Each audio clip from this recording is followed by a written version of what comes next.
So I'm making this video to show Mikayla and whoever it is that's, if it is going to ever happen, help me contact my sister.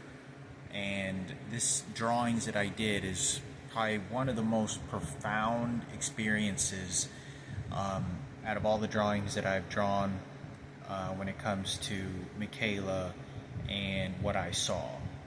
And I literally missed her by just feet and seconds. So I drew this picture because Chris Dotson, it was at his apartment, and for those that know, me and Daniel used to go over there all the time, and he used to sell a lot of weed. He didn't have any other drugs or anything. He was just a big pothead. He used to smoke a lot of weed. So this is the drawing, and this is what it looked like, okay? And so this is the layout of the room of the entire apartment, this entire square over here. So I put down here Chris Dotson's mother apartment because he lived with his mom. And this is what I can remember of the structure of the apartment. So this was like the dining area, kitchen table. These are stairs. These are other apartments. You know how like when you walk into an apartment complex and they have you walk upstairs and then go into your door. That's exactly what it was. So these are stairs. This is the couch. This is the area, living room, door, balcony. So you can see a TV entertainment system. This is the balcony. This is the parking lot. These are here. This is like a grass medium, and then there was other parking spots, and these are the same apartment complex. So when you drove into the apartment complex, these were all the same apartment, and there was an opening over here, an opening over here. But you could literally just go in a circle if you wanted, and these were all, it was kind of like in the center of all this. So this is what initially would happen. We go over there, me and Daniel, and we'll park.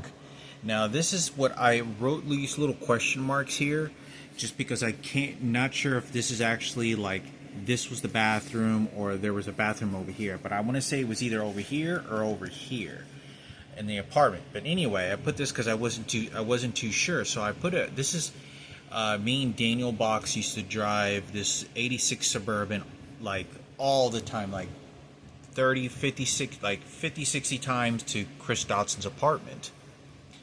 And we would always go there to Plano to pick up, some weed. I bought weed from him maybe like a couple of times. It was mostly just Daniel or just going there to hang out with Chris to smoke weed. And I want to say that I remember driving by with Daniel, and Mikayla was right here on the right side. I don't know if you can see this. Mikayla, I think that this was her right here. I want to say that I think this was her. Maybe it wasn't. This is why I kind of put a question mark. But it was I want to say it was a Mustang, and there was only two girls. One was Mikayla, and this I think was like a blonde girl. Could have been another brunette, but I want to say I think it was like a dirty blonde girl. So anyway, we just drive by, and she had, I think, maybe something like a Slurpee, or maybe drinking out of a straw, like a Coke bottle. Not Coke bottle, but like a 7-Eleven gulp. And she was just drinking, and I want to say that we were driving by as they were getting in the car, and when we parked right over here, I think there could have been a car here because I couldn't take a look. And that was it. And so I remember looking, and I was like, oh wow, that girl's really pretty. And I saw this other girl, I was like, those are really pretty girls. So anyway, I wasn't too sure if this happened. I know everything else is correct, but I wasn't so sure if I did. But I want to say this was a possibility. You have to talk to Mikayla about this.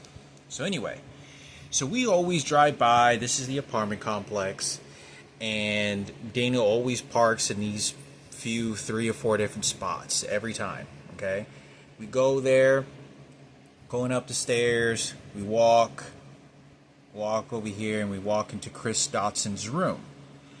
And when I'm in Chris Dotson's room, Daniel's sort of sitting or standing up here, and this is a big TV screen entertainment system he had, and Chris Dotson's bed. And I'm sitting on his bed right here, and Chris Dotson always had this big love seat that he had here, and he always sat there.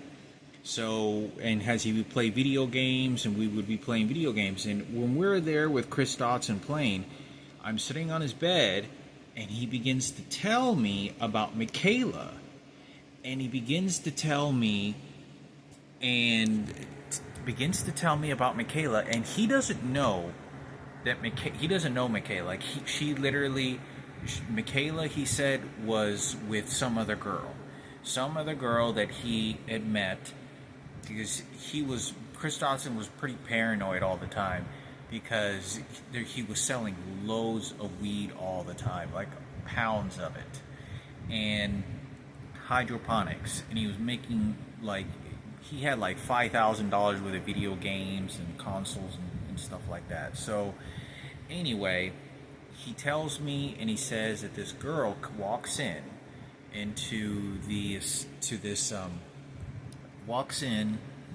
two girls walk in, and they stay maybe 20 minutes. They don't stay very long, and 30 minutes or less than an hour, and they're talking, and he tells me that this girl seemed, the way that Chris Dotson expressed it, she seemed very concerned and very elated, very delighted from the idea that she just discovered, and said to Chris, and Chris doesn't know her. I don't know why this conversation just brought up. They were all smoking weed.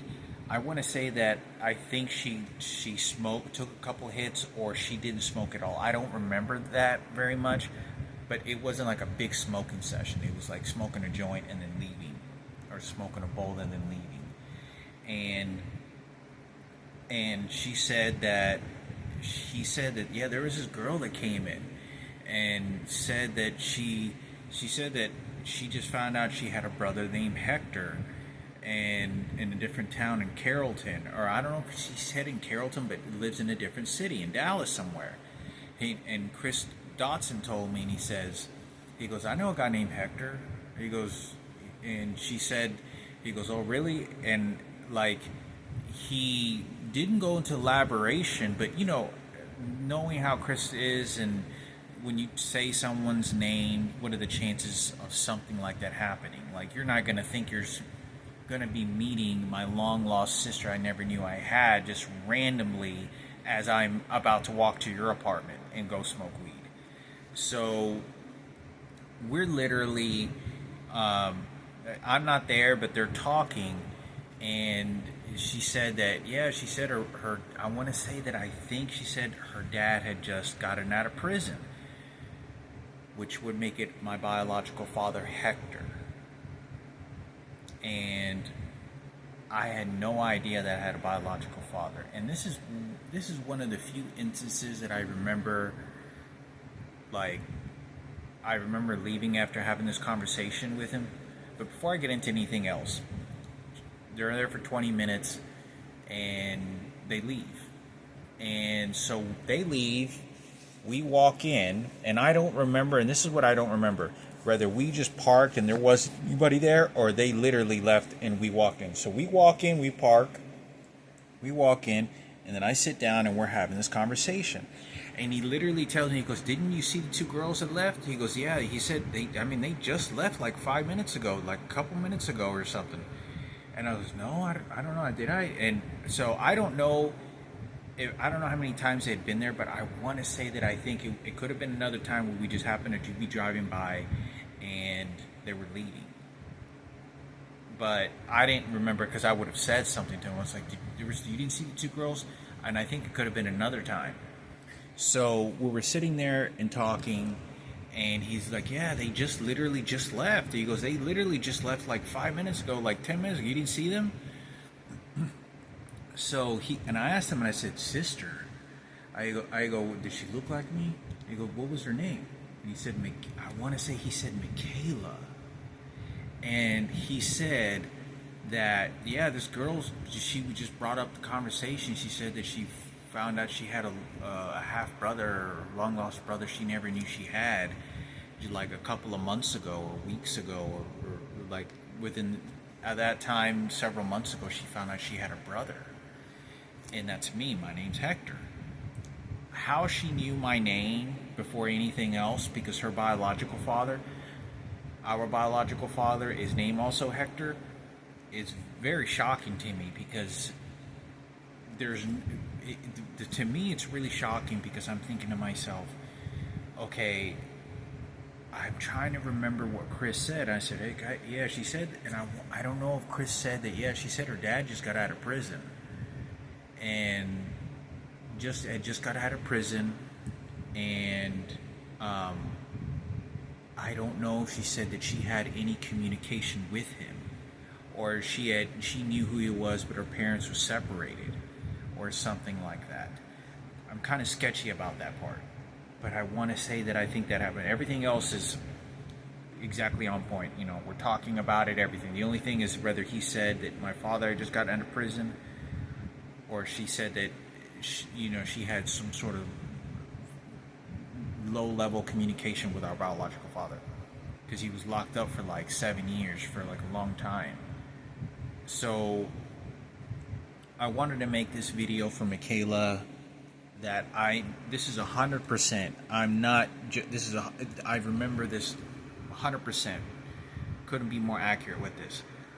That he said that she was in just like sort of in shock, thrilled, that and just puzzled that she recently found out that she had a long lost brother named Hector. And Chris told her, and he goes, yeah, I know a guy named Hector. He goes, lives in Carrollton. And I don't know how further the conversation went. Now, Chris Dodson, to my understanding, he never saw them again. They showed up maybe like twice, I think, to this apartment. It wasn't like a frequent thing. So I'm in total, this is very shocking to me. So anyway, I thought I'd make a video on this so that Mikayla, the psychologist, whoever it is that can do whatever it is, and take a look, that I can't believe I came in contact with my sister within just minutes and just missing her. And Daniel Box is there, but Daniel Box absolutely won't even remember that. But anyway, so this is the room, this is the door you're walking through. I can't remember if there was a bathroom there or not, but we're walking, there's the kitchen. I know there was other rooms over here, and I think there was a bathroom over here. So I don't know if the bathroom was over here or over here. So I just know that there was other rooms over here. But so you can see, this is the car, and anyway, so I thought I'd make a video on this, and it was important for me to do this, to try to reach out to her and keep in contact with her, that she knew, because I want to say that she said that little girl looked really young, and she was young, because I was around 18 years old when that happened. And I remember it was one of the last few times that I had gone to Chris Dodson's house.